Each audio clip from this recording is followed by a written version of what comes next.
All right, lock in. All the ghosts you will be. Vsauce's first video in what, 2 years? When was the last time he posted? Now I gotta look. Selfie waves. This is a fire video, by the way. He hasn't posted since November 17th of 2022. Almost 3 years. He posted a video yesterday called Twice. All the Ghosts You Will Be. Hey, Vsauce, Michael here. A single piece of refined flour is, on average, just 82.67 microns wide. That means a 5-pound bag of flour contains about 2.7 billion individual specks of flour dust. Now, if each of those particles were a person, 3 bags could represent every single human alive on Earth today. 8.1 billion itty-bitty things. I think when you get into that like scale, I think once you're past 1 million, it's really like impossible for humans to conceive the level of like how the level of it. I don't think I could sit here and say there's 8.1 billion people in the world, but you can't visualize 8.1 billion people. Same thing with like money. Like I could sit here and say, "Oh, this person's a millionaire." And you understand that because it's like relative to like an individual's income. Even if somebody's making $35K a year, somebody making that amount of money could reasonably understand somebody making $1 million. But someone making $1 billion is 1,000 million. And then there's people that have hundreds of billions of dollars. And that's just like an amount that you can't physically conceive unless you put it into like, hey, this is the equivalent of like 40 mega yachts or something like that. Are you under 30 years old? Is a question that could roughly divide everyone alive today in half, the yeses and the nos. But can you imagine? Really?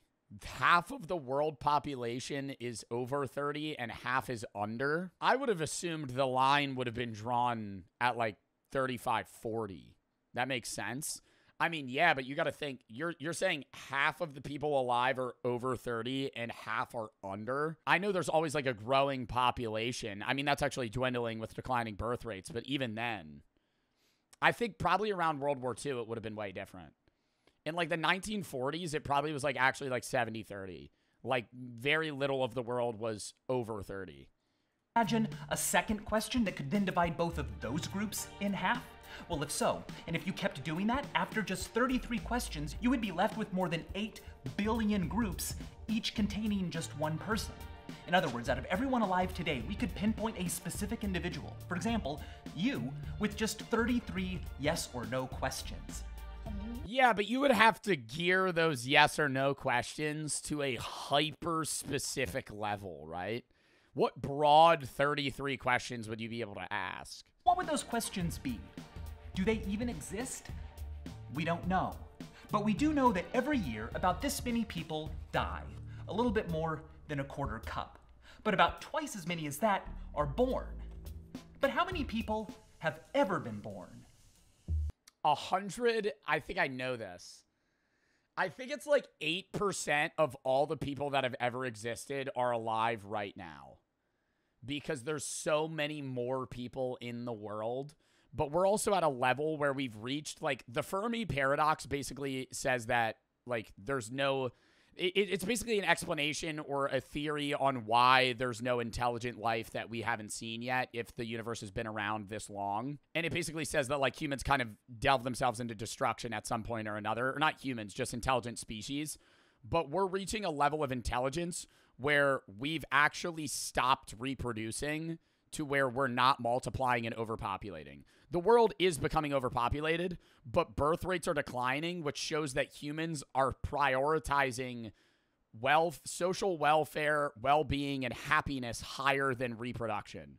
In certain countries, growing new countries are very focused on reproduction, but like South Korea has like a birth rate of like 0.7.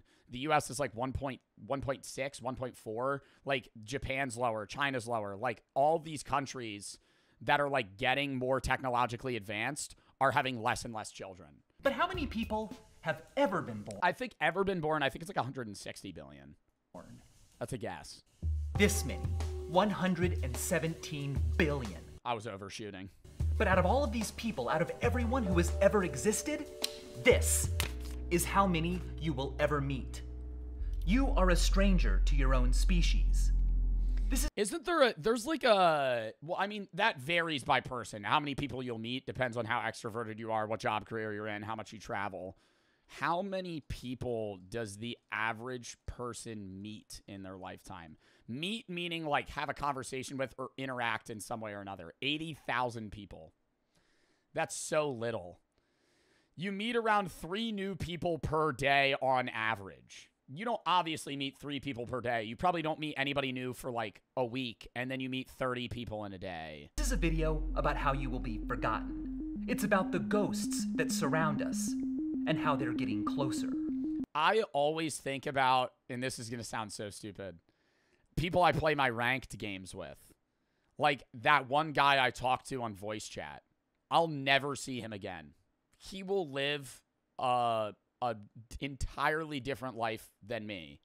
But at one point, me and him were on the same, Virginia server on Marvel Rivals for one game at the exact time because we both decided to queue at the same exact moment. Even outside of that, in person, like you walk by people every day that you'll never see again.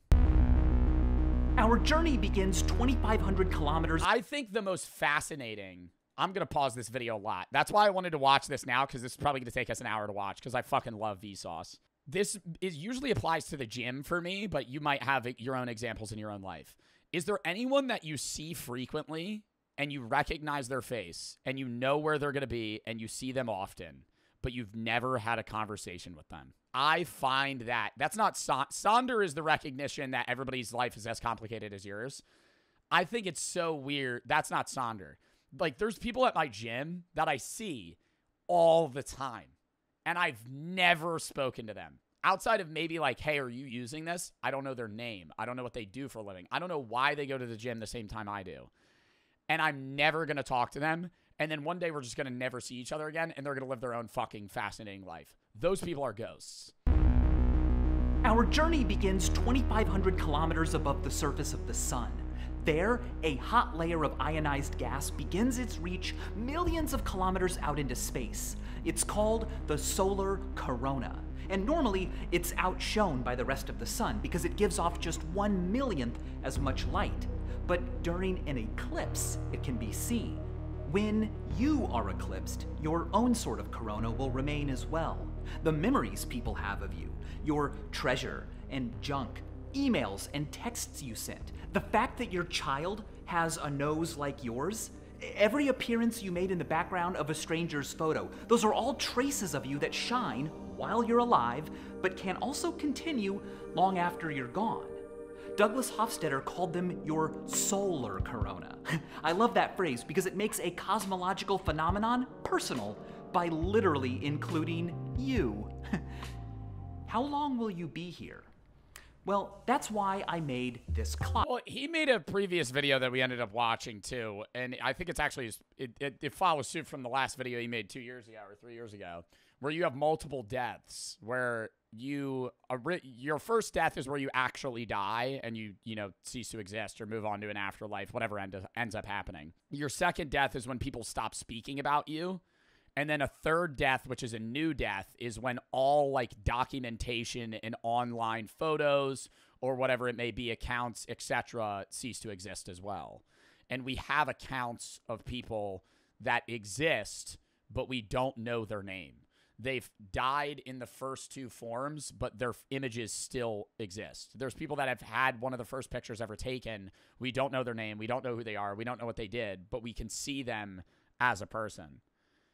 I find, like, you could even relate that to, like, cave paintings. Like, the people that, like, did their own hands. Like, that was a person that existed at some point. It tells the time, but it also tells your time. Just answer a few questions, and then, when it's ready, push the red button, and the clock will begin counting down the seconds you have left to live.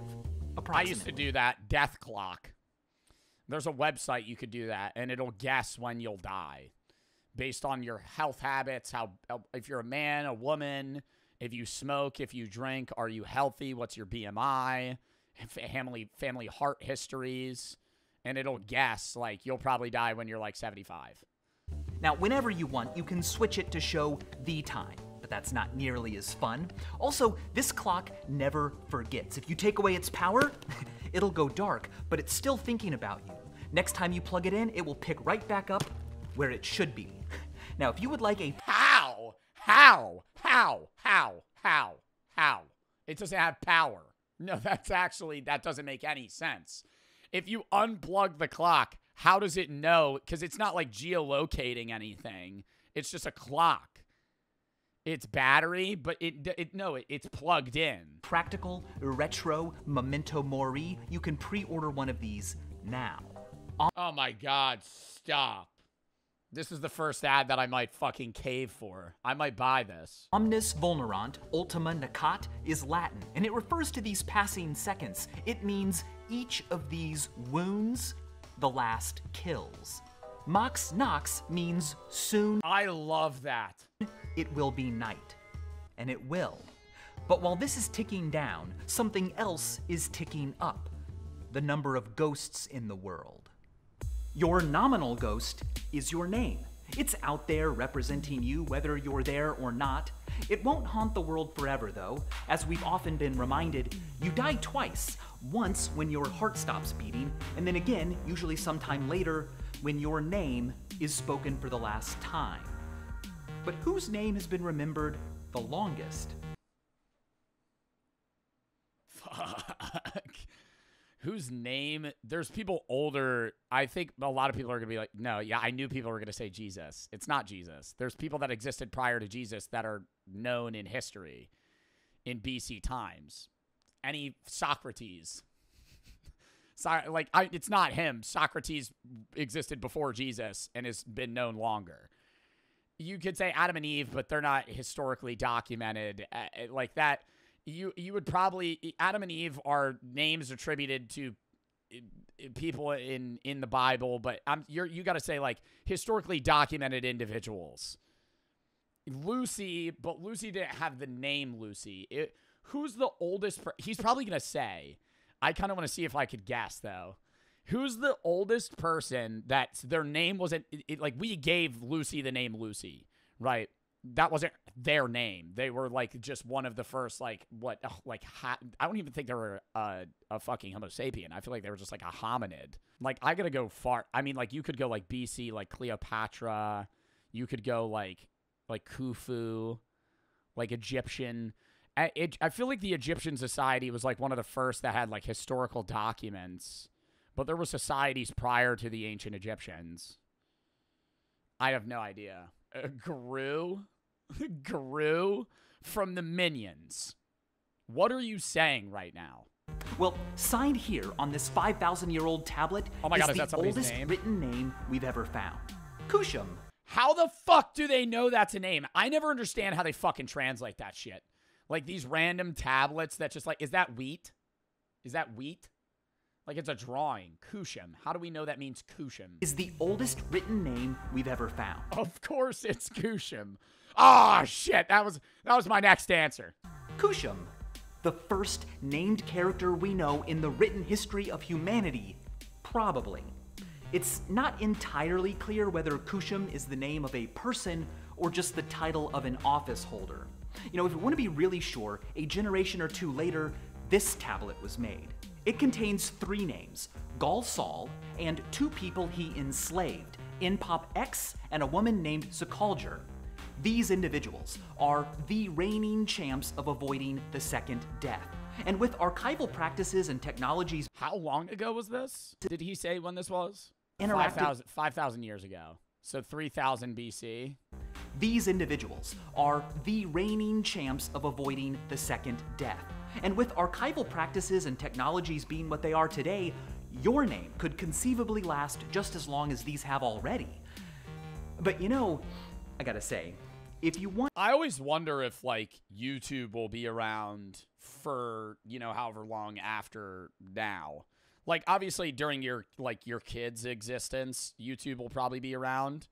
But do you think, like, in 2150, people alive then would be able to watch this Vsauce video on YouTube? I think it'll probably have been rebranded and reformatted to something else. But I don't see, like, even with, like, inventive, like new, inventive and smaller storage spaces for like, you know, terabytes. It would just be so much info they'd have to store. Do you think at some point YouTube would be like, we're just going to wipe everything from this year to this year? I feel like they'd keep it. I feel like it'd be archived. I really think in like 2200, you could go back and watch a Vsauce video. Your ghosts to last longer, it helps to bend the truth a little bit. Toby Jukanov built this interactive globe that shows the most famous person born in every location. No, that's so fucking cool. What? Fame is based on Wikipedia data, how long their article. Oh, and their names are larger depending on how, like, famous they are. Plato, Aristotle, Marco Polo, Leonardo da Vinci, Francisco Franco. Is how many languages it's in. Cristiano Ronaldo, where the fuck was he born? Is there an island right here? Is this a part of Portugal? How many visits it gets per day, stuff like that. By the way, out of everyone alive right now, about this many of us, almost exactly a quarter teaspoon, are mentioned on Wikipedia. Now let's zoom in on Stillwell,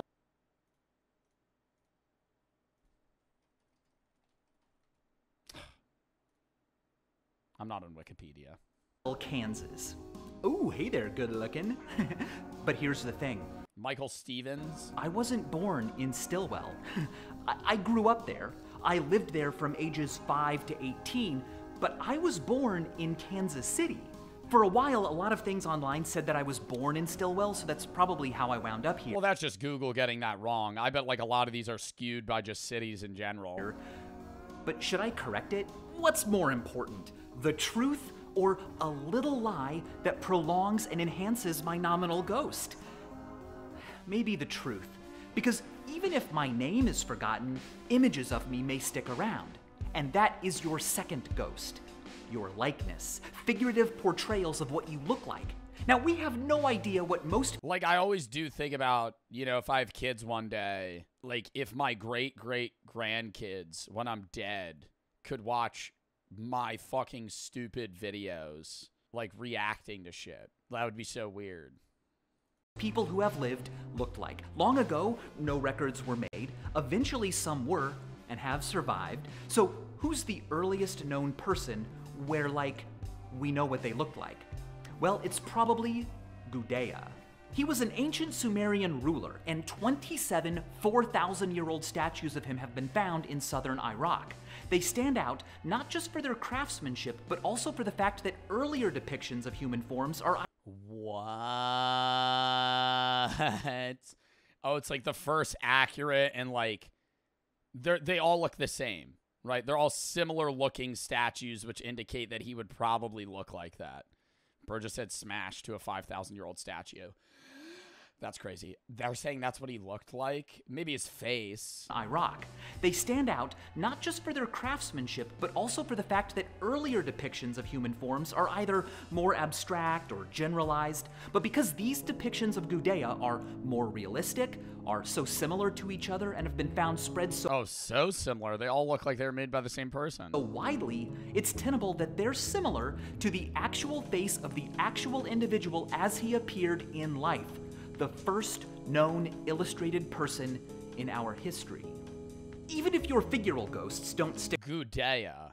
Who do you think they were? A Sumerian ruler of the state of Lagash in southern Mesopotamia. He ruled from 2080 to 2060 BC.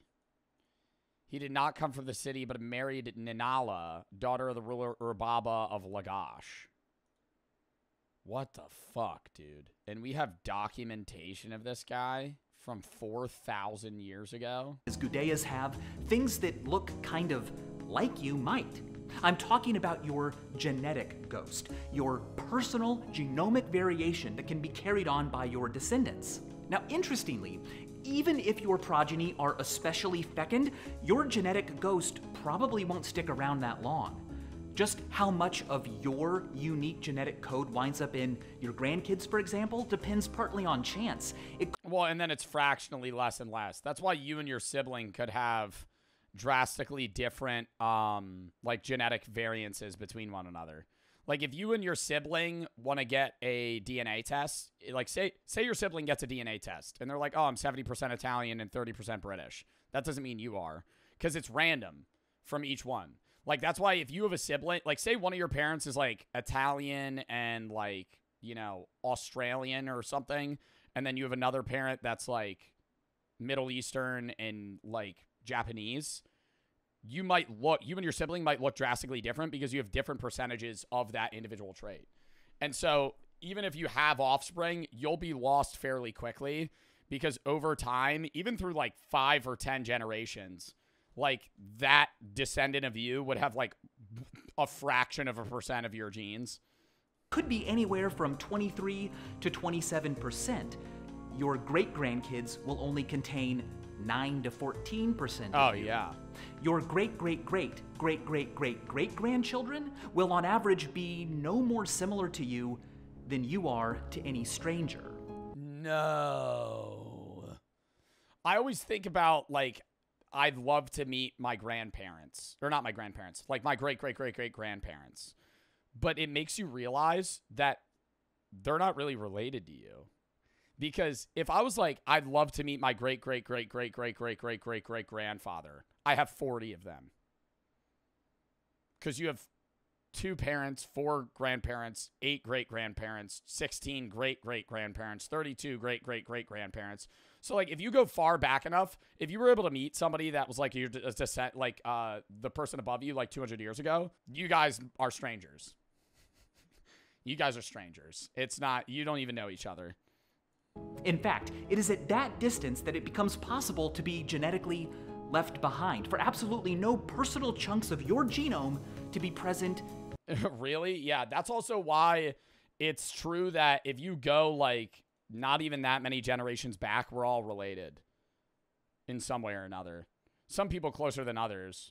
But, like, if you, like me and any of my chatters, if we went 60 generations back, me and you have a common ancestor. It's more likely if you're white and European. If you're white and European, I'm also, like, genuinely, I am 0.1% Nigerian. If you have Nigerian DNA, if you went back enough generations, me and you have a common ancestor. That person, it may be somebody that existed 1,000, 2,000 years ago, but, like, we are every person on Earth is in some way related. Unless, actually, I'm correcting myself. I don't know about, like, the North Sentinelese. You know, I don't know about, like, individual tribes that don't intermingle. I don't know how far. You might need to even go further back like, you know, Homo sapien there. Because if they've existed in their own area, like, haven't the North Sentinelese been on that island for, like, 60,000 years? How long have the North Sentinelese been isolated? 60,000 years. Which is fucking crazy, dude. They've been on that same island for 60,000 years. For absolutely no personal chunks of your genome to be present in anyone. More than 70% of your ancestors from 11 generations ago aren't in you at all. So you're not... Really? But there's still a causation for your existence. I think that needs to be noted. If any of those people didn't exist, you wouldn't exist, okay? Even if they're not a part of you genetically, they're a causality for your existence. So much the genetic foundation on which your progeny sit as you are their baby teeth. A thing that served a purpose, but was destined to then fall out and be set aside. Where should you be buried if you want to become a fossil? Fossils last a long time. Mud. Like a mud bog. Your legacy could be representing our species in a cool bony pose in a museum millions of years from now. Well, as it turns out, fossilization, the mineralizing of bones into rocky ghosts, is an exceedingly rare occurrence. Bill Bryson puts it this way: less than 0.1% of a species is ever lucky enough to become fossilized, which means that millions of years from now, all that will be left of every single person alive today in the US will probably just be about 60 fossilized bones, not even one full human skeleton. The best way to improve your chances of becoming a fossil are to be buried rapidly and deeply with no coffin under the seafloor of a still mass of water at low elevation where sediment deposits will be swift and fine and oxygen levels low. Some locations that fit this bill are parts of the Black Sea, the Gulf of Mexico where the Mississippi disgorges, and the mangrove swamps along the northern coast of Australia. But even then, there's go jump into. I'm dying. I'm a dying 85-year-old man. I'm taking a vacation to the Gulf of Mexico. Earth is an active churning rock, and erosion can wear you away. Metamorphic activity could melt you back down. So if you want to be a trace for a long time, leave. The oldest unchanged piece of Earth wasn't even found on Earth. It was found on the Yeah, if you just got shot out into space and ejected. Moon, where geological activity is less brutal. A monolith engraved with your name and biography buried on the moon would be a good idea. Except in, 5 to 10 billion years, our sun will expand into a red giant, engulfing the Earth and moon, likely destroying them forever, so a copper disk coated in aluminum and gold floating through space would be even better. The golden records aboard the Voyager spacecraft could exist for trillions of years. They could conceive of— What? I thought maybe like a million years or something. Trillions of years. Trillions of years. So we could all be dead for a trillion years, and some new species could find our one disc talking about how we were in the 1940s. Probably still be legible even after the last star goes dim. But your final type of ghost will be there too. It's what I call your ripple ghost, the diffused domino effect of all of your actions. There will be people, for example, a century from now, who could enjoy the shade of a tree you planted without ever wondering who put it there. The butterfly effect effectively guarantees us all a sort of anonymous, minute immortality. Well, I always say that not a guarantee, but there's a chance you have unknowingly contributed to the death or life of an individual. Not meaning given birth to somebody or killed them, but like you holding somebody up in line at a coffee shop or doing anything could be the reason they live or die in a given day. And not even just them, because like say I go and I'm like, I want to go eat dinner today, and I go and I queue in line, and they're like, it'll be a 30-minute wait, and then the people come behind me and they have to wait an extra 5 minutes. Those people either A, might get in a car crash and die on the way home, or avoid one because of it, or they might go home and because they're delayed, the other people are delayed that they interact with, and the other people are delayed. I mean, that's just the burnt toast theory in general, but compounded to the effect that you may or may not have been the reason that people have either not died or died, and you don't even know it. Just by being born, technically, you changed the universe irrevocably. By just existing, you've changed something. You've changed somebody's life by just being alive. Subtle but very real way your mass affects the planet Saturn right now will contribute in some extremely small way to exactly how and when its rings collapse. When the universe enters its heat death and it's the same temperature everywhere, the arrangement of matter in the universe will be the way it is because you existed. There will be no minds to observe it, so you won't be remembered, but you won't be annihilated. But so what? Oh, I've got ghosts that stick around. Newsflash, buddy, I'm not my ghosts.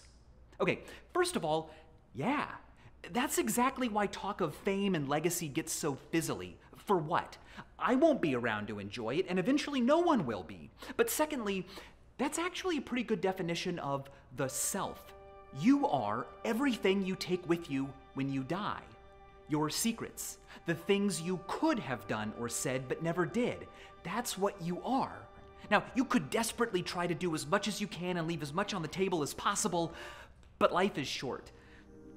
Too short? Yeah, the biggest parts of you are the parts that nobody will ever be able to truly experience. We were literally saying this earlier this stream where no one... Oh, no, I wasn't saying this earlier this stream. I was recording a philosophy video earlier today. No one will ever be able to truly understand who you are, even if they're the closest person to you. Your twin could live every single day of their life with you and understand every experience you've been through, but they'll never be able to be you. And that uniqueness of you will end with you. Well, Derek Parfit has pointed out that the brevity of life probably has nothing to do with its meaning. If your life was twice as long, would it have twice as much meaning? If we were all immortal, would the meaning of life suddenly be obvious? No. Meaning is separate from the sheer participation we crave. We just want to keep playing this game. And there's never been more game to play. Staggering amounts of what we want to experience have been tamed into beasts, so lightweight and so fast that, like ghosts, they can pass through walls. The soy bomb only lasted 36 seconds, but because a digital ghost of it lingers in Earth's largest haunted house, an average of 40 people have seen it every day for the last 30 years. Old music started outselling new music for the first time in 2015. Today, we each spend an average of 7 hours and 3 minutes a day in a haunted house full of avatars and messages from the living and dead alike. People and ideas and art and the past have become not just accessible, but accessible. We are on these ghost portals so much it's become pretty much the only way anyone finds companionship anymore. How heterosexual couples have met? Met online is that fucking red dot. Met through friends has gone down. Met in a bar or restaurant's gone up. Met in primary or secondary school. 25% of how couples met in the 1940s was in fucking secondary school. For crying out loud, more people on this planet own cell phones than toothbrushes. Documentality is the word Maurizio Ferraris gave to his ontology of traces, but it's also a great word for the extent to which day-to-day Wait. gave to his than toothbrushes. More people own cell phones than toothbrushes. That just can't be true. What person owns a cell phone but not a toothbrush? I've never heard of anyone that's ever had that. Oh, if you have multiple phones.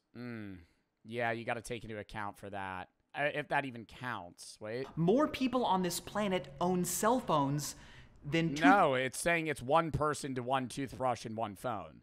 If you own 3 phones, that doesn't count as 3 phones. You just own a phone and own a toothbrush. So there's people that own phones in the world but don't own toothbrushes. How? Documentality is the word Maurizio Ferraris gave to his ontology of traces, but it's also a great word for the extent to which day-to-day life in a society happens as documentation. In a society of high documentality, nearly every transaction, click, step, every memory, everything said or done is vulnerable to recording or simply comes into the world already pre-remembered. Not as an ephemeral oral exchange or a haphazard note, but as a high-fidelity, time-stamped, cataloged artifact. In such a world, it shouldn't be surprising if it starts to feel like there are more things you've said than things you could say. More ways things have been than ways things could be. The future isn't what it used to be. But don't get it twisted. Complete documentality is far from here. As I've mentioned before, our estimates of the current human population have about a 2 to 3% margin of error. That means that about this many people may or may not exist. And at any given moment, and that's why, I mean, India, I think, is in the process of doing a census in 2027. The 2027 India census, also known as the 16th India census, is scheduled to begin in 2 phases. Housing listing in October 26 and a population enumeration phase March 1st, 27. Because they don't know how many people. Like, India doesn't know how many people exist within their country. You could do, like, rough estimates, but, like, they're one of the most populated countries in the world. I think they have, what, like 1.8 billion, 1.4 billion people estimated to be there. Like, that number could be off by, like, tens of millions. In the US alone, there are about 40,000 deceased bodies whose identities are unknown. When Steve Fawcett failed to return to the Flying M Ranch in 2007, search and rescue efforts sent to find him discovered 8 previously unidentified airplane crashes that weren't him, but had been out there for, in some cases, decades. And when authorities searched for Gabby Petito, they found her and the bodies of at least 8 other people they weren't even looking for. We are not a documented species. We are a bunch of animals walking in and out of rooms. That said, something's changed. The last... Nobody went looking for them? Like, how are they? I don't understand how they're undocumented individuals. They're people that have just died, maybe been looked for a month and then forgotten about, and they weren't able to identify who the fuck they were. The time a body was interred in the tomb of the unknown soldier was after the Vietnam War, but it was removed in 1998 after DNA testing connected it to a name, Michael Joseph Blassie. In 2014, prosecutors didn't need witnesses or security cam footage to construct what happened between Michelle Carter and Conrad Roy because they had these thousands of text messages. Despite living just 35 miles apart, Carter and Roy's relationship occurred almost entirely through text. So these are not pieces of their relationship. They're not evidence of the whole story. They are the whole story. These messages aren't missing the glances, the nods, the way he or she said it. This is all they each saw. And we have it all. An entire human relationship that happened as, and still is, undying documents.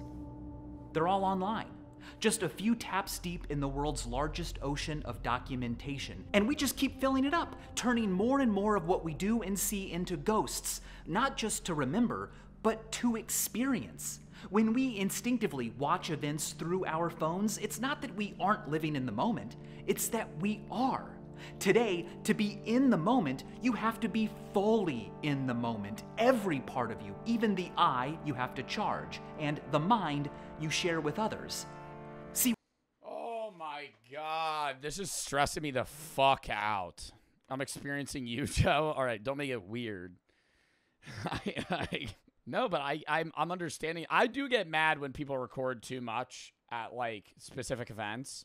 And I mean, I'll do that if I'm vlogging just because it's a part of my job, but I try not to record in areas where it seems meaningful. But it has basically become like a social, it's a cultural thing that like you're kind of required to record your experiences. And not only to relive them, but so other people can even see them. What's happening? We are not just getting more ghosts, we are beginning to live as ghosts, as an account. We are beginning to live as... It's completely lost esoteric knowledge, and logging out and locking your screen are different. Nobody under 50 has logged out of their computer. Actually turning off a TV rather than sleep mode. As ghosts.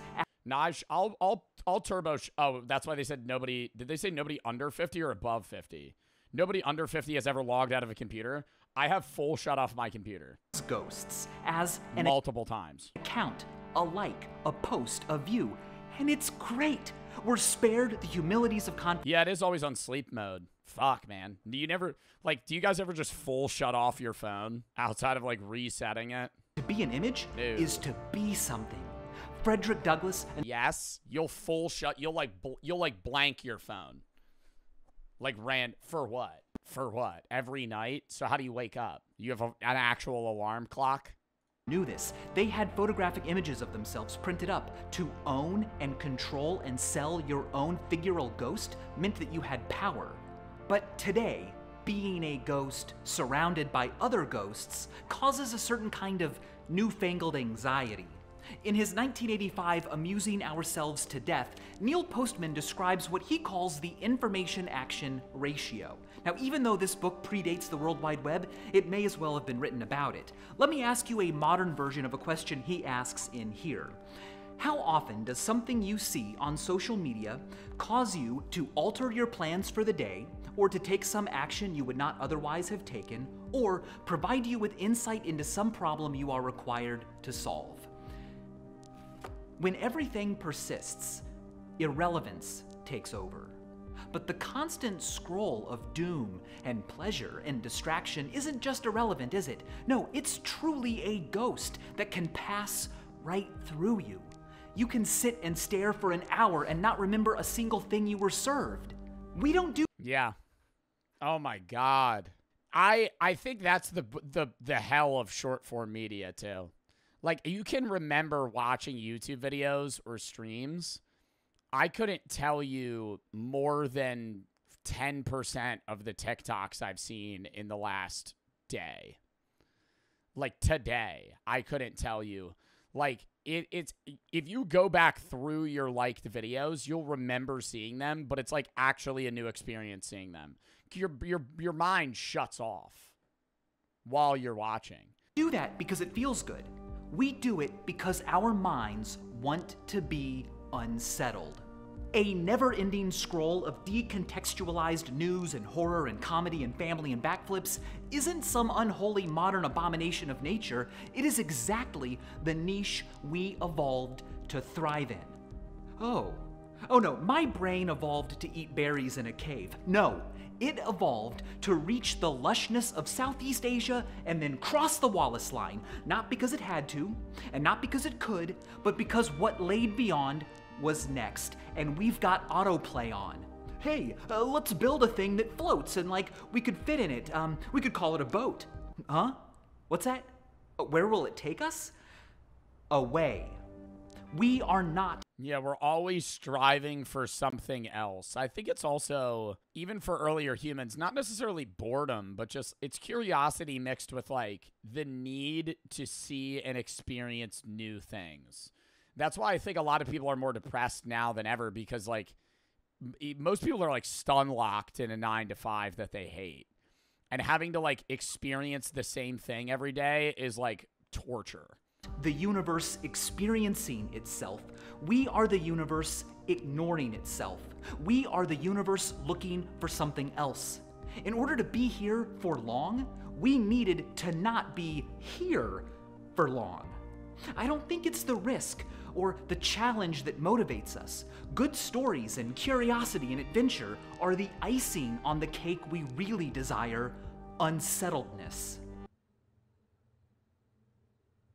Not knowing what's going to happen next can be exciting. Why? I think in the same way that long necks were selected in giraffes because no one was eating the way up high leaves, and in the same way that white fur was selected in polar mammals because no one was eating snow, imagination was selected in humans because no one was eating possibilities. As soft apes in the midst of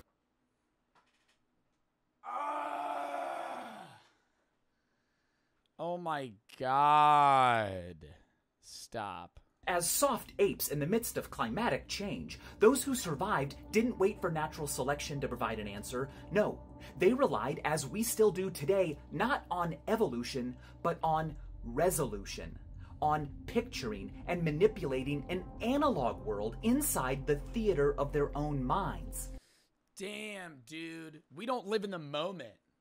We live in the moment in the present, but early humans survived by being able to broadcast like a mirror of reality in their own brain in an ideal that they could accomplish, or an ideal world that they could accomplish. And then that's all they did over and over again. And if you failed, you died. Up here, we can imagine things that aren't. So we got better at creating those worlds. Hypotheticals. The distant past and future, the way things might be. We can recognize that collecting firewood now will be worth it.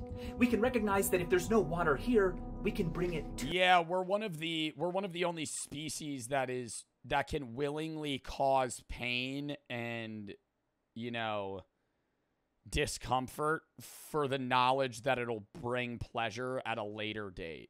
Whereas most animals function on just a pleasure and pain basis to make them live. We're able to see beyond that, and that gives us an advantage against other species. To us, the world is not our home. It's fuel for the fire up here where we really live. But because of that fire, we have made the whole world our home. Our ancestors are those hominids whose resolve... I want to look at that graph. I hate how he flashes it so fast. Persons per square kilometer. Northeast, very populated. Some parts of Europe. Wow, almost all of Australia is uninhabited. Why? That's so weird. I understand it's the desert and it's like the outback rather. I understand this part of like Africa because it's like literally just sand and it's 130 degrees outside. But is it that hot in this part of Australia? Because like this is the equator, and this I feel like it doesn't get that hot. Canada too, but Canada's just very cold. then why is there certain pockets in the middle of these areas? Like here. Like just random dots of people. Kind of staggered. Tribes. You could see that in the Amazon rainforest too.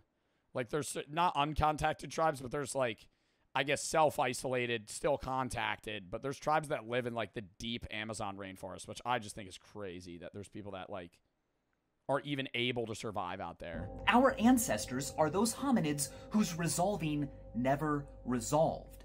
Now, sure, binge watching TV or scrolling a social media feed are pretty different than crossing the Bering Strait, but they're still unsettling, right? What's going to happen next? Each next swipe brings you something different. Like the cognitive niche we built for People go on adventures online instead of in person. Ourselves, it never resolves. But unlike the travails of our ancestors, there's so much less danger. We can witness and interact safely from home. Like pieces of luggage being moved at light speed without... Oh my God, that's why social media is so addicting. It gives you that adventure and that pleasure without the fear of the... like, you still have that unknown factor, but it's not the fear of the unknown anymore in that, like, you're not going to die because your boat crashes in the middle of the fucking Atlantic Ocean. Moving at all. The internet is a bounty of torques and velleities, pushes that spin us around but don't move us anywhere, and wishes not strong enough to inspire action. We're not amusing ourselves to death. We're amusing ourselves to life. A longer, scarier life. And as always, thanks for watching. Wow. Do you think it's going to be another fucking 3 years before he posts again? Why is he just staring at the camera? The button stays locked down. It cannot change. It's locked to your money. Yo, I low-key want to buy one of those. I want to go look at it. Hold up. How much do you think it is? Oh, it's $80. You know, it is a death clock, and it fucking runs endlessly. 80 bucks. Yo, count me down 30 seconds now. I gotta pass. Vote on the poll. Vote on the poll.